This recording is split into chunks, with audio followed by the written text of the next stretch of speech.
അടുത്ത കാലത്ത് നമ്മൾക്ക് എല്ലാവർക്കും പ്രിയമായിട്ടുള്ള കലാഭവൻ നവാസ് ഹോട്ടൽ റൂമിൽ കുഴഞ്ഞു വീണ് നമുക്ക് നഷ്ടമായി.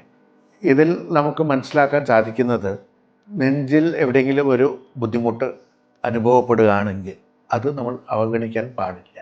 പൊക്കിളിന് മേലെ ഉള്ള ചിന്നിൻ്റെ താഴെയുള്ള ഏതൊരു അസ്വസ്ഥതയും ഒരു ഹാർട്ട് അറ്റാക്കിൻ്റെ ഒരു തുടക്കമായിരിക്കാം.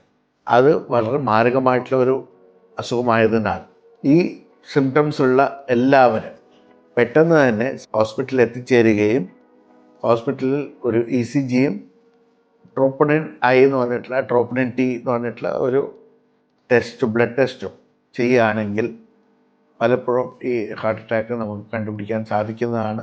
നേരത്തെ തന്നെ കണ്ടുപിടിച്ചാൽ അതിന് നല്ല രീതിയിലുള്ള ഒരു ട്രീറ്റ്മെൻറ്റും ഉള്ളതാണ്.